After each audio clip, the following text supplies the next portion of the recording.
following is intended only for mature audiences. Open your ears and lube up your butthole. It's time for the What Do We Call It podcast. Now, here's your host. It's Jmann.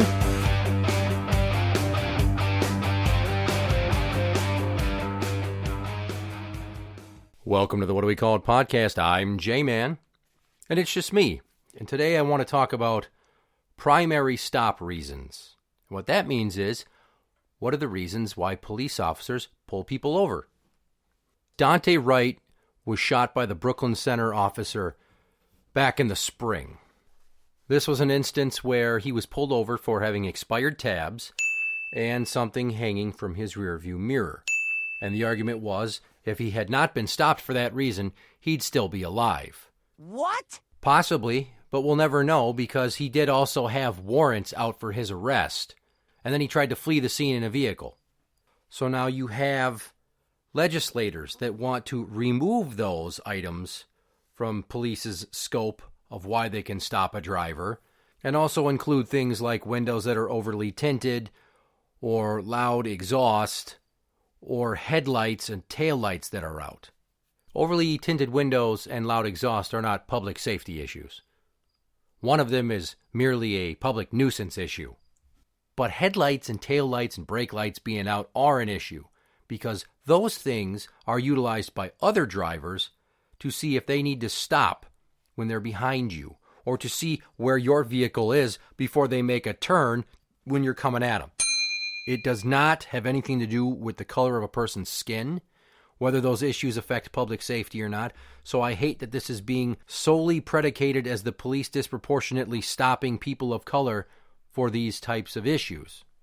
Furthermore, there was an article a week and a half ago where Ramsey County Prosecutor John Choi stated that his office was no longer going to process any sort of felony charges from cases that stem from non-public safety stops. So what that means is, non-public safety stops are simple things like tabs, headlights, something hanging from the mirror, tint, loud exhaust, windshield crack violations.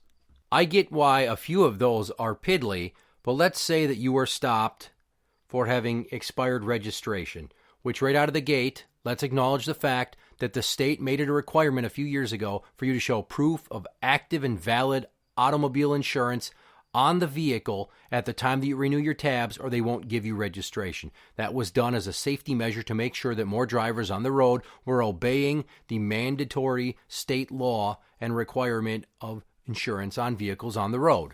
In this hypothetical scenario, once the officer gets up to your vehicle, he smells marijuana. He sees pills or a gun or 6 flat-screen TVs, and it's a felony amount of drugs, and it's an unregistered gun, or you think that it's a felony amount, dollar-wise, of stolen merchandise. And his office is not going to prosecute those types of cases based upon this change in policy, which I see as a bit shocking and obviously an overcorrection because plain sight discovery is a major component of how officers catch criminals. And I see taking that off the table as handicapping their ability to keep the public safe because those drugs could then be sold to someone who overdoses. That gun could be used in a crime for the benefit of a gang. Those stolen TVs could then be traded for drugs that somebody takes that then drives over a kid on a bike because they're all fucked up and on the road. These are things that could be perpetrated by somebody of any age, any color, any gender, or any sexual orientation or religion or nation of origin. So when they make it a race issue, I just want to scream back at them, fucking no, it's not. This is a personal accountability issue. It's about your moral fiber. If you commit crimes and you get caught, at no point should somebody go, well, they're black and, he wasn't speeding, so we should probably let him go because of public pressure to take it easy on individuals that aren't white, lest we further damage the, quote, public trust in law enforcement, which I gotta say, it's like they're using the Jedi mind trick to shame us into not policing as well. You got to be kidding me. Because where does it stop? Unless a police officer distinctly sees you committing a crime and catches you in the act, they're not going to be able to arrest you. That seems like some criminal sympathizer bullshit right there. But again, They're crying about how often people of color are being disproportionately affected by this, which again, I don't think it's a skin color thing. I think it's a personal accountability thing. And if you don't want so many people of color to be locked up for crimes, then they should stop committing crimes. Oh, really? But going back to that Care 11 story, Choi said, the goal of the policy is to address racial disparities in traffic stops. The other goal is to improve people's trust in St. Paul police. Well, wouldn't improving their trust be enforcing the law instead of having to bow to public pressure of social justice? He also says, I think we all know people who have been pulled over more often than others, and oftentimes the communities that are impacted the most are communities of color. What does that say then? Isn't it them committing the most crimes? I doubt that the cops are just letting all the white people get a free pass. Crime and law enforcement are issues of morality, not of race. But like everything else that is overly racialized in this country, suddenly we've got to sit there and say, oh, these people of color are getting pulled over too much. We need to soften the blow. No, you don't necessarily need to do that for them or for anyone. We're not going to change the laws because old people are running too many stop signs so that we let them do so at a rate based upon how frequently they do it without injuring somebody, lest they get their feelings hurt and lose their license and then sit at home depressed because they feel like they've lost their sense of independence. The problem with mass incarceration is not due to us arresting too many people. The problem is due to too many people not having a respect for the law or the rules and wanting to do whatever they want. And then they get jammed up and they cry racism, and the cops just sit there and they throw their hands up because they're sick of fucking being classified as targeting blacks. You don't see men crying about how we're being disproportionately convicted of sexual assault and rape, because guess what? Men are the ones that are doing most of the sexual assaulting and raping. It's the exact same thing. So you can continue to try to make things easier for people of color because they feel like they're being targeted, but if that means that it's at the expense of the rest of society and violent crime goes up like it has been, it should set off alarms in your fucking head that we don't need to take prosecutions off the table just because we think that, oh, that cop was fishing. They have to do a little bit of fishing. Criminals don't go around with fucking flags hovering above their head like a Grand Theft Auto character showing you who to target. They more often than not try to conceal the means of the way that they're committing crimes, especially with drug dealers and people that deal unregistered and illegal guns, or individuals that commit crimes for the benefit of the gang by having that snitches get stitches mentality. And the more that time goes on, it seems the worse things get, and they cry even louder. So then the legislators and the policymakers move the goalpost, and the cops are like, what the fuck? Now we can't even do our job? On top of the fact that we basically get shit on constantly for being one of the few groups of individuals to give a fuck enough to try to enforce the laws to keep things safe for everybody. And it's not a very en vogue mindset to be pro-police these days, and I think that that's fucking ridiculous because the purpose of having them is to keep society safe. Why did we have sheriffs in Old West towns to stop all the bandits from coming in and shooting up the joint and robbing banks and raping and killing? That's why we have law enforcement, to protect us. These individuals say, hey, we're going to keep things safe. We understand the laws we need to protect and defend, and we're going to do our job. But then you get so many people crying about how they were framed and they planted evidence and, oh, they were out to get me. I'm not saying that doesn't happen, but not nearly on a scale with which it's cried about publicly to make other individuals jump on this mob mentality bandwagon to say we don't need the cops. Because we definitely do, judging by how violent crime is up nationwide. Not just in one area where it's rich or poor or black or white.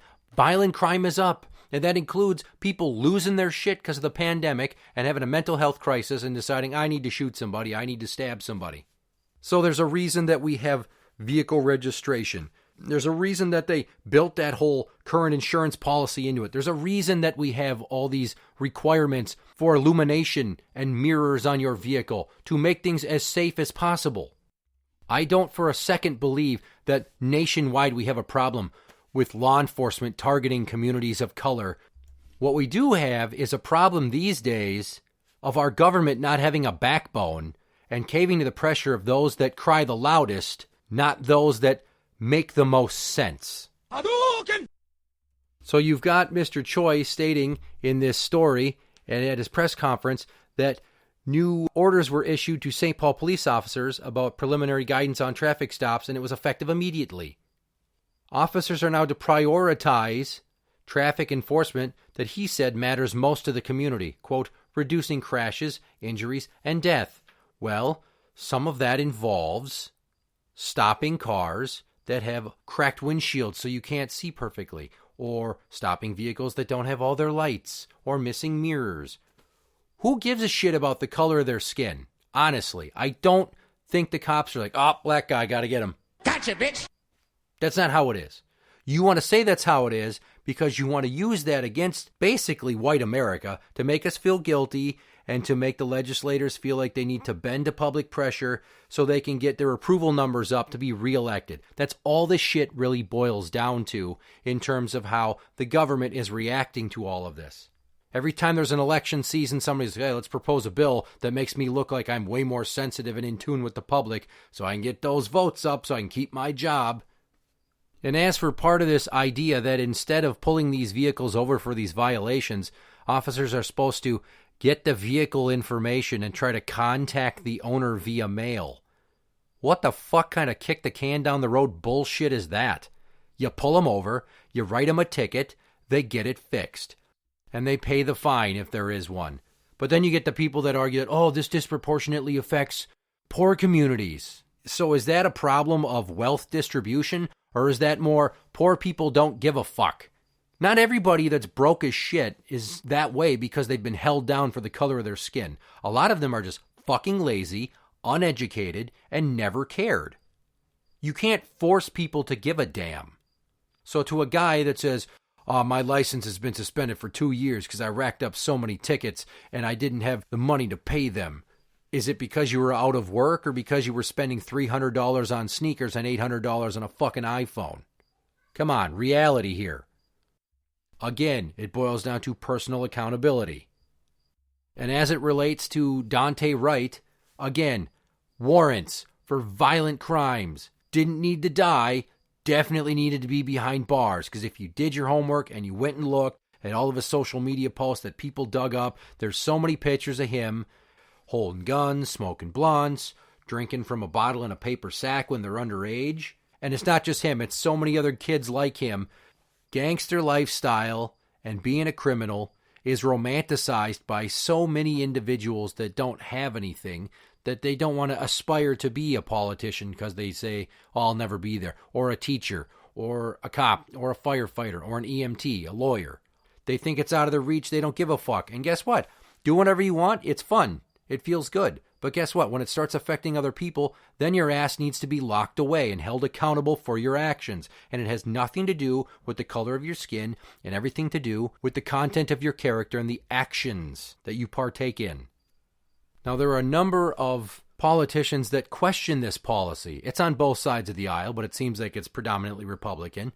Whatever, I guess they're the party that respects the law. People that support the police don't want to restrict their arrest powers unless they're doing something that's fascist and extra legal or outright illegal. I want the police to have every opportunity to stop criminals that they can. And if it starts with piddly shit like your tabs aren't current, your lights are out, your windshield is cracked, things of that nature, and they pull you over and then they see that you've got guns, drugs, open bottles, all kinds of shit, good. It's just like if they get called to a residence because there's a noise complaint, and when they get in the apartment to talk to the couple about the domestic they're having, they see drugs out in plain sight. Well, boo-hoo if you go to jail for the drugs. You know that drugs are illegal. You either shouldn't do them or you should fucking hide them better and then not have loud-ass fights that get the cops called on you. It's not that the cops should take it easy because, oh, too many black men have been arrested for having drugs. That's ridiculous. We don't arrest fewer perverts for flashing their dicks at joggers in the park just because they're out of shape and we don't want to make fat people feel like they're being targeted. But that's basically the similar standard, right?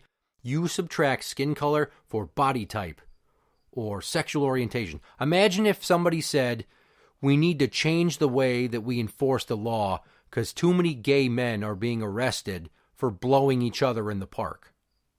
That's a crime that has nothing to do with their sexual orientation. It just happens that it's two guys that are sucking each other off. But it was a chick blowing a dude, and they arrested them both. They're doing the same fucking thing. So if a white guy's tabs are expired and you pull him over and he's got a whole back seat full of fucking electronics that happen to be very similar to what was recently stolen from a warehouse or whoever the hell still sells that shit that isn't Amazon, you fucking arrest him. Why do we need to take it so easy on criminals? Why do we need to be such fucking idiot apologists for these pieces of shit? We acknowledge we want them held accountable for their actions, and we don't want them doing that by voting for the politicians that enact the laws. If we don't like the laws, people get involved in the process. They go to the city council. There's so many means of changing this shit. So many steps to get involved. We have said as a society that we want things to be safe, that we don't want violent criminals out on the streets. And I'll be damned if at any point I'm going to support any mindset of any county prosecutor or other politician or policymaker anywhere that says we need to limit law enforcement's ability to do their fucking job. Certain groups and individuals are getting their feelings hurt and feeling like they're targeted. Well, guess what? That's a you issue. That's not always a systemic issue. Don't fucking break the law. You won't be on the police radar. And then we want to have these crazy conversations where we reconsider whether or not we're going to let the police do their job and enforce laws that keep society safe. Because, well, it may just be tabs or lights. It could be the in to stopping a much bigger issue. You know, like how many movies have you seen where somebody's speeding and they blow a stop sign or they've got a light out and they get pulled over and guess what? Oh, they had somebody in the trunk. They had drugs. They were doing something illegal, and that's how they got caught. I'm fine with that shit, and everybody should be. Fucking get over your goddamn egos. Interact with the show on Twitter at What Do We Call It. That is at What Do We Call It. You can find us on Facebook at facebook.com/group/What Do We Call It podcast show. For the What Do We Call It podcast, I'm Jmann, and that's the end.